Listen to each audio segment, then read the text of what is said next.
Hello everyone, Matt from Model Minutes here, and today I want to show you something, a little bit of a blast from the past. I was going through my garage the other day, and I'm having a bit of a clear out, and I found my old Airfix club members pack, so I thought it'd be really fun to show you these. So without any further ado, I'm Matt, this is Model Minutes, and join me as I take a look at my very old Airfix club membership packs. So starting off, this very tatty looking one, I think this was the first one that I ever got, and I'm going to hazard a guess. I don't know if there's any dates in here. I'll have a look. We'll have a look. But I think it's like the very early 2000s, like 2001 maybe. So you can see here we've got this late 90s, early 2000s artwork where everything's in your face. We've got some different kits which were in the Airfix range, plus some things which, you know, I don't remember these. They look like special kids kind of toys that Airfix must have done at some point. It'd be interesting to find these. I haven't seen them in my travels that I can recall. So yeah, very strange products that Airfix clearly did at some point or another. On the back, we've got Wallace and Gromit kits, which again, I haven't seen those in the range for a very long time. And then down the bottom, log on to www.airfix.com. Amazing. So opening up on the inside, you can see we've got these strange toy type ones again. It's very exciting artwork, isn't it? It's very, if you were sort of young like I was at the time, this was exciting. You know, I probably spent hours reading all the information. I'm just going to open this up a bit. And on the inside here, you can see that there were tips. So using good light, having a board, paintbrushes, other tips for doing your builds. Yeah. And then it says here what we got in our club. So we got a membership card, which I have got, a badge. I don't know where that is. I've probably misplaced that. A wall chart, newsletters, discounted entry to museums, exclusive flying hours to collect and get gifts. So we still have the flying hour scheme today, so that's not really changed too much. Competitions and prize draws, we still have that today in the online area of the Airfix Club. And the opportunity to get a free gift when you introduce a friend. So I don't think Airfix do that anymore. You used to get a free kit when you joined up as well, which was just something small like a tiger moth. But yeah, let's have a look. So there's my membership card. As we go through this, anything that potentially has personal information on, I've removed it or censored it. But yeah, so that was the membership card. Thin bit of plastic, but it's still there. And then we've got a letter. Welcome to the Airfix Modelers Club. We are pleased, not pleased, just pleased, to welcome you to the Airfix Modelers Club. We hope you get lots of fun, information, special offers, and model kit deals over the next year. So it was only a yearly thing, just like it is now, just run from whenever you joined up to whenever it ended. They've been experiencing some difficulty over the last few weeks, and as a result, the management of the club is changing. So even back then in the 2000s, because I think it was 2019, they changed it again. So they were having some changes. There have been some delay in sending out membership packs. Please accept our apologies, and rest assured we're doing everything we can to fix it. In the meantime, please accept this free kit as a token of our appreciation. So I'm not entirely sure what I got. I think it may have been a de Havilland Comet or a Tiger Moth, something small, something Series 1, something cheap. But yeah, clearly they gave us a free kit for the membership not going through on time. Full members pack will be with you in the next 3 weeks, and my membership will be extended until December the 31st, 2002. So 2002, I joined up to the club for the first time. So this other letter then, just introducing you to the membership, free Airfix kit, large wall poster. I don't think you got a catalogue in this one. I think in the next one we look at in a minute we got a catalogue, but I didn't get one in here. Talks about the flying hour schemes. I've already done a video on the flying hour scheme, so I don't think that's changed much at all. And then if you introduce a friend, you could get a free gift. So that's a shame that they don't do that now. So those were the bits of paperwork that came in there. But we did have, I found this, I think this was one of the issues of the magazine. I don't know where they've all gone. They've obviously been misplaced. But I have got this very sort of 90s, early noughties retro poster for the Modelers Club. Put this up on the wall or somewhere. I might even put it up on the wall now. I don't know.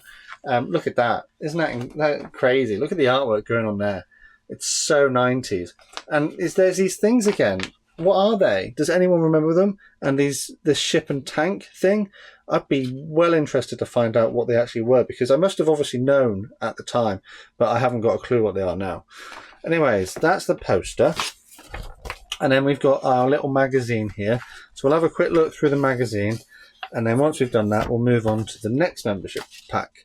So this is the Mission Control magazine. We still get a magazine now. I can't remember what it's called, but it's not called Mission Control. Again, this is quite a 90s, early noughties styling. We've got some of the cars that were in the range. We've got the Spitfire Mark V. I think this is 1/48th scale. Obviously talking into detail about when that comes out. And then we've got a word search and a website competition. And we've got mail order. And just look at some of these prices. I know obviously we've had changes in inflation. You know, the pound isn't necessarily as strong as it was back in the day. But is there anything here? P51, for example, you could get it for £3 if you do a mail order through the club. This was obviously the old tooling, not the new tooling P51. But £3 for an Airfix kit, that's a pretty good price if you get them there, those prices today. I think if it were with inflation, that'd be about £5 or £6. So not massive saving only £1 on some of these. And this was back in the day when Airfix were quite happy to just put everything in their range, regardless of the age of it. So you never knew really what you were getting, whether it was a new tool or an old tool. And then down here, you can see that I was quite optimistic that I was going to get a Chipmunk, a Dauntless. I did actually build a Dauntless on my channel some years ago. The Mustang, which I never built the old Mustang, but I have built the new one. And a Bristol Belvedere. So I never got the Bristol Belvedere. I was very optimistic that I was going to send this off, and then I just never did. Maybe I didn't get the pocket money for it. Or maybe it was because the offer closed on December the 5th, 2001, and the magazine was maybe received a bit later than that, and I didn't realise until I'd have to tip the boxes off. But yeah, some of those kits I never actually got in the end. And then special offer here, if you buy any of the mail order ones, buy 4 Series 1 or 2 kits and get a Series 1 for free. Amazing. So that was back in the days, but look, by the looks of it, that it was owned by Humbrol. So that's pre-Hornby. Let's now take a look at the later Airfix Club pack. And slightly more modern, crisper design. A bit tatty though. It's been in the garage, it's been in storage for a while. There is a bit more stuff in here. So it says here, the whole point of joining the Club Airfix is to advance your skills and knowledge of Airfix model making. We should get a quarterly newsletter, a membership pass for access and discount to historical museums, and an Airfix and Humbrol catalogue. Now I know that there was a Humbrol catalogue, but that has been recycled a long time ago. But it just listed everything that was in the range, very similar to how they have catalogues today. So let's have a look then at what we've got. So there's a badge. I'm not entirely sure if the badge was from the older one or from this one, but it looks more like the styling of this one. So a nice little badge. Fun days out vouchers. So where could we go for a fun day out? Please accept this leaflet, which contains vouchers for discounts to some of the top UK and Ireland attractions, such as safari parks, adventure parks, animal farms. So you can use your little tokens. Oh, I seriously doubt that they'll be able to use these today. Use your token, and if you go to, I don't know, somewhere like Underwater World in Hastings, you get 2 for 1. So, yeah, I would have liked to have used these. Obviously, I haven't. They're still all intact. Just clearly, I never got a chance to go any of these places. A new membership card, which is, yeah, just a thin bit of plastic again. And a sticker. There we go. A sticker which I never used on anything. Now, what's this? This is a poster. And this has the updated styling of it. And we've got some of the models here, which this one's come back in the Vintage Classic range recently. So Mosquito, Fiat G50, MiG-21, the BF-109. And then down the bottom here, is that a Draken? another MiG, can't identify it, de Havilland Tiger Moth, and a Concorde. So they've gone very heavy on the aircraft theme on this poster. No tanks, no soldiers or anything represented on there. And we've got a letter. So 2003. So what was the other one? 2002, 2003. So this is like 2 years consecutively. I've renewed my membership, and we're going to get the HQ4 magazine. So a slight change then. So this is where it went from the old club to the new club, and now obviously we have the new club. So let's move on then. Was there another letter? There was another letter. And again, there was another apology for some reason. Affected by the major changes at Club Airfix. So there was, at this period of time, there was some sort of massive transition. We got new membership numbers. So the old membership went and the new one came in. And the club was being run by Humbrol/Airfix. So naturally there was some stuff going on in the Airfix brand. The Airfix stuff that we're seeing here now is in no way a representation of current Airfix. Yeah, interesting. Little bit of history there. So what have we got in here then? Oh, there's another. Yep, another letter. So the Airfix Modelers Club was renamed Club Airfix, and again it's talking about more changes. So clearly I think that was they were just sending out apology letters. I don't think these came in this. I think I got these separately to my house saying, look, we're aware that we haven't sent it out because that's got a fold mark in it. Yeah, we're aware that we haven't sent you your stuff out. Please bear with us. So they were obviously going through some changes there. Right, so the HQ magazines. Let's have a look. So HQ1, HQ4, HQ2. So I'm missing HQ3. I don't know where that's gone. So they were just numbered in order. I don't know how far they got because obviously it's all changed since then.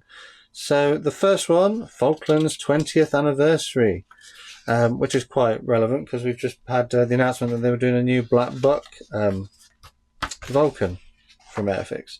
So it goes off to start with that we've got some changes of address, some changes to the club, and then we go into stuff about the Falklands War, talk about the flying hours tokens down there, and then we flick over. We've got some history about Airfix being founded in 1939, and they've got some nice artwork there. Humbrol tips, competitions, send your stuff off to the competitions, and then there was a questionnaire. So this is interesting. Back when I was in my early teens, basically a child, you can see that I decided I was going to fill this out and I was going to cut it out and send it off, but I never did. I don't know why I didn't, but I didn't. So let's see how much of this is relevant to me today. What's your favourite scale? 172. Yeah, I do like to build in different scales. For some reason, they've got 1 to 40 scale as one of the options, 1 to 12, and 1 to 600. Well, that's interesting because, like, I don't think they have anything that's 1 to 40. So why have you put in some bizarre scales that no one's going to tick? Is there anything you'd like to see a kit of that Airfix doesn't make? And I said a Mitsubishi G4M Betty, so that's a bomber. Yeah, I don't think they ever did make one. Not sure. Correct me if I'm wrong.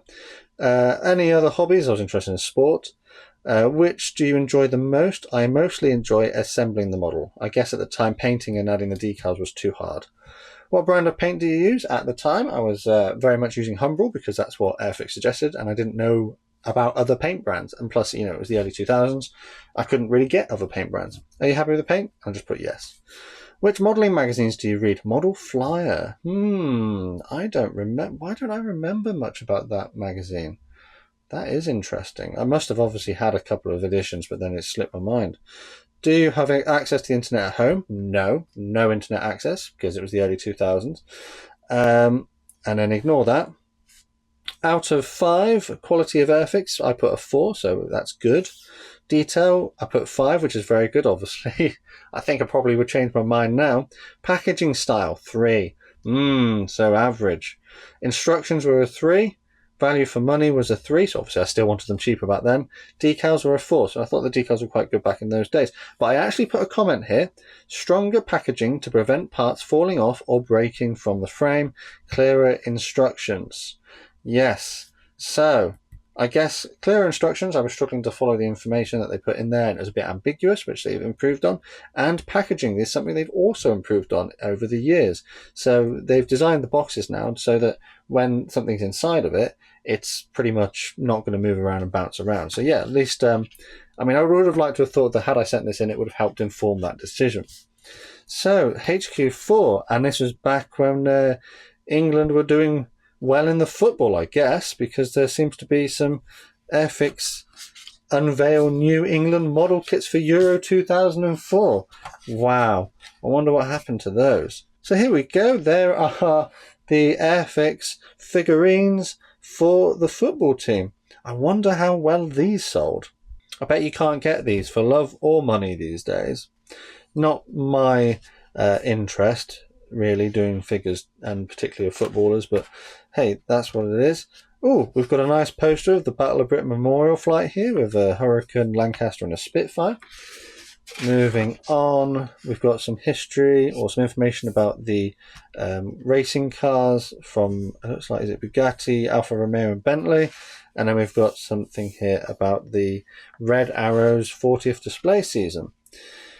6th of June 1944, D-Day, so there was a D-Day set, so it's almost like an advert but with a bit of history on it. And then that was it. So if there was another page, no there wasn't, that's it. And so this is talking about the new releases that were in the Airfix range at the time. HQ2, so we're obviously out of sequence. This one looks to be a bit of a Spitfire and 109 edition. We've got the Hovercraft, which I haven't seen in the range for a very long time. We've got, oh, look at this, a model mat and paint carousel. I don't think they make those anymore. We've got the Fun Day Out vouchers as well, which, well, sadly I can't use. And then HQ5. There we go. So there were some winners here from the competition, which I never took part in, I guess. Oh, look, there were flying hours. They included flying hours in the magazine for you. Wow, why don't they do that now? That'd be so cool. I can actually use those. I can cut those out and use them if I want to, I imagine. Might hold on to this magazine then. So, information about the Jaguar. We've got stuff about the Concorde. We've got a beautiful, I think this was a Roy Cross artwork of the Airfix Spitfire Mark 1. This is the old tooling from Airfix. They don't have this tooling in the range anymore, but that's some lovely artwork there. And then we've got information on the Queen Mary 2 and Mr. Airfix, Trev. So this is clearly someone important. Trevor Snowden, Airfix Research and Development Engineer. So this is, I don't think he's there anymore. This is obviously some questions about what he was doing and how he got on with his various projects. And then on the final page is information about the Tornado. So yeah, that was Club Airfix. This is the only 2 years that I had it. I don't think that in my youth I saw it as, after a while, as being particularly a good investment choice. I don't think what I got out of it was quite worth the money. Especially as I just wanted to build the models. I didn't really want to just read and stuff. But I hope that you've enjoyed looking through these old magazines with me today. And if you remember the club back in the day, let me know. Am I missing anything? Was there something you had that I didn't? And also, what are these weird army soldier things that are going on here? I'd be interested to find out what they are, because they looked absolutely nuts. But yeah, so that's it. Thanks so much for tuning in. As always, a quick shout out to my channel members and patrons for the extra support they give the channel. Massive thanks to these guys on screen. If you'd like to join them, take a look at the links in the description. Also, down in the description, you'll find other ways in which you can help support the channel. The best way to support the channel, though, is by clicking that subscribe button and turning notifications on so you never miss a modelling video. For now, though, I think the last thing to say is a massive thank you to you for watching this one, and I'll see you on the workbench again next time.